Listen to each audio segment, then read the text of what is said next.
lalela namhlanje benginabantu abawu200 kwi live yami ngibaxoxela istory nami bengisaba ukusixoxa kodwa ke ngizonixoxela sona ke so istory sihamba kanjena ke usisi kwi relationship no guy wakhe akade babejola naye kusho ukuthi ke uguy uyacheat umuntu ohluphayo baze bagcina sebehlukana umitha lo guy lo i gentleman uclean insizwa uqobolayo yinhle yo inogazi insizwa yakho imsheleke imshele bese agcineke eqoma ke lo sisi uguy ke umuntu othanda ukuya kuma restaurant nomuntu othanda ukuya kuma vacations akhiphe ke umngani wethu amkhiphe njalo nje baya kuma restaurants afensi umuphi imali umthengela imbali efakwe imali like uguy nje ubusy nje uyamlove bomba umngani wethu ngamandla elove bomb uthi ke kusuke ke kushaya isikhathi la kufuneka khona baye empedeni ugaya bese yacela ukuzovakashela umngani wethu athi hayi ngeke nginomngani wami endlini ngeke ukwazi ukuthi uzovakasha endlini yami ngoba ugela ufuna ukuya kubuka umfana ufuna ukubona ukuthi umfana une apartment yakhe so ushokhekile ugela ukuthi why wena uzongimema ukuthi ngize kuphi uzoza endlini yami engabe mina ngiza kwakha ungimemi ngani nangempela ukuthi nge-second date ugaya abhukhele ulokhuzana umngani wethu ezimbali makambhukhela ezimbali bahlale ke khona ke then baqale ke balale ugaya vela angamthinti ugela angamthinti kuze kuse adinwe ke umngani wethu ukuthi awu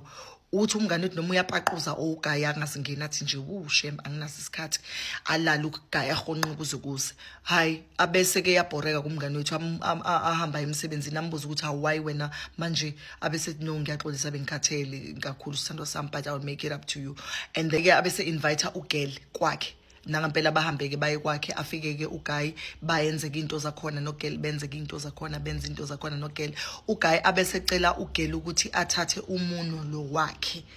untombazana while uguy engaphezulu kantombazana awufake kuphi ngala ngemuva kumfana uthi usizingishoke ukuthi nanga umfana engicela ukuthi ngifake umuno endaweni ezingafakwa imini uthi umfana ngale bese yenza kugel naye ke afake umfana uthi ajabule kakhulu uthi hayi azagcineke uthi usebenza kakhulu ke mase efakwe umuntu ayugel uthi hey ngishokheke ngishokeke but ayike into engizoyenza ngihambe ke ngiyemsebenzini ufike ngixoxela abangani bami but hayi no it's normal mina engijola nomlungu nje abelungu bayayithanda lezo zinto lezo zokuthi bafakwe imino kule ndawo yabo yangaseswe so nawe qhubeka ukwenze it's not like because uthi intombazane ngase ngikhathazekile uthi and then lona uthi ayiqhubeka it's not like konke wrong hayi uthi ngiqhubeke hayi umfana ngenzela imangaliso uze ethi siqhubeka sijola umfana useyaqala manje na umfana bese amlobole ugeli amlobole engakaqali ukumkhombisa lezi zinto zakhe amlobole ugeli agcine sebe engagile baze bagcina beshadile nogeli uthi makamlobola ugeli beshada kanjalo ke umndeni wakhe wonke nabangani bakhe nje uthi it was the best wedding ever uthi aqhubekeke noguy ngalesikhathi sebesemshadweni kunendlu la kaGuy guest bedroom inombhede wakhona umbhede wakhona nje uyinsimbi nje umbhede nje kodwa muhle but wakhiwe ngeinsimbi but kungabi into enginakayo amakhabethe akhona kule camera ahlale ekhiwe but it's not something usisi ayinaka kakhulu uthi ke bese yaqala ka move into iGuy sebeshadile umuvela kwi-apartment kaGuy makamuvela kwi-apartment kaGuy ke kuthi ngalelo langa ke they didn't have a chance to go to the honeymoon because uGuy was working baqale benza into zakhona ke uthi and then bayenze ke uGuy njalo ufuna ukufakwa umuno enqini ngiyaxolisa bengafuna ukusho ukuthi ufakwa kuphi umuno but ufakwe ke but nani into eningixoxela zona guys niyafuna ukuthi ngingene ezulwini kodwa awufake ke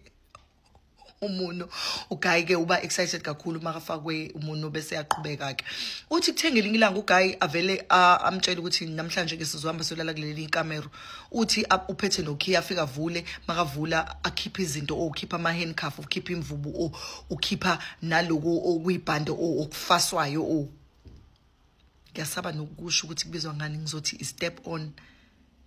uthi abese ethi enene ugela ucela ambophe uGuy ambophele embedeni amfaka ama handcuffs nangempela ugela ambophe uGuy ambophele embedeni amfaka ama handcuffs uthi enene abese ethi thatha leyo mvubu ke ungishaya ngaye enqeni athi ugela no I can't do that athi uGuy ngiyakutshela ukuthi this is what I like hayi nangampela uthi uGayi ambhaqula uGeli uGeli ambhaqula uGayi amshaya umshaya kancane athi uGayi khuphula izinga amshaya abesithi ke untombazana akathathe leli bhande lelakhona step on abese msebenza akasebenze ngayo uGayi amsebenze uGeli kusho ukuthi manje uGayi abese yabuza ukuthi ubani indoda athi intombazane kumele ibuze kumfana ukuthi ubani indoda uGeli umngani wethu abese yabuza ukuthi so ubani indoda athi uGayi uwena athi uGeli ngilost ke mina ngishade nobani ke manje uthi iqhubeke lento kutholakala ukuthi uGeli ke manje akasalalwa sekuyena olala uGayi uthi abe imconfuse lento imstress ngempela uthi agcine esemtshela uGayi ukuthi hawu lana ngibone ngathi asikho ku relationship ngibone ngathi uwena kuphela ku relationship wedwa nje so mina manje it's like ngathi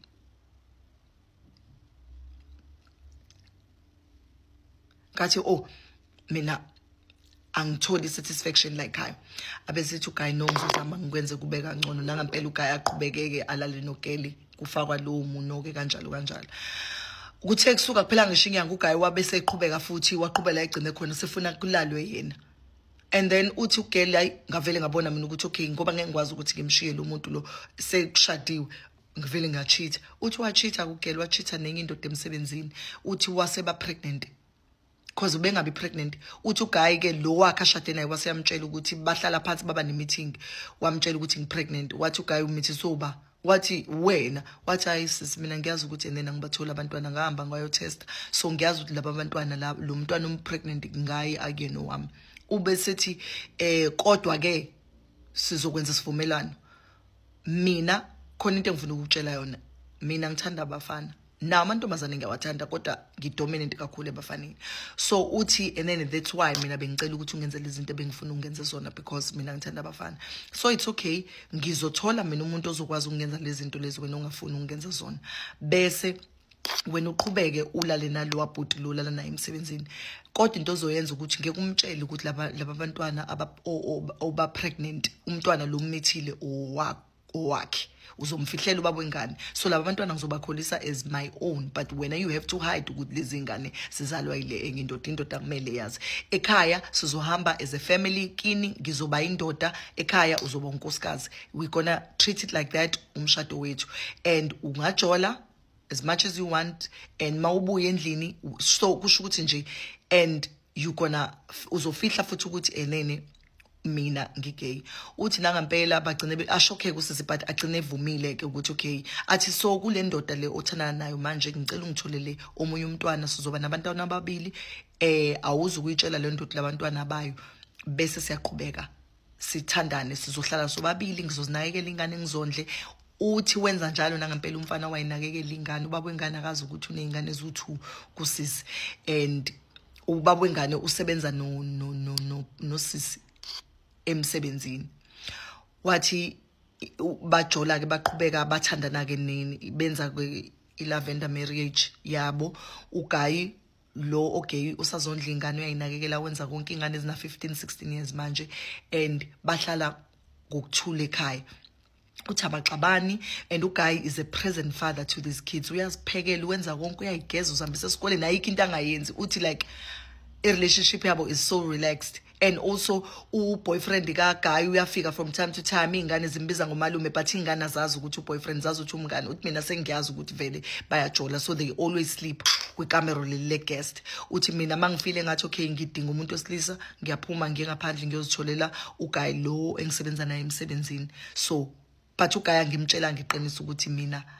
ngijola umyeni wami uGay uthi nje wazi ukuthi nje siyachitha sobabili akazi ukuthi ekhaya kuyazi ukuthi cha ngijola naye so istory sami ngani wethu sekanjalo ke guys yo ningixolele bengisixoxa namhlanje kwi live ngisibhalela umngani wethu usakuleyo umshado lo yo ningixolele bye ngiza nendaba una uzanani nendlebe ubongiwe lo indlovukazi story sami ngani wethu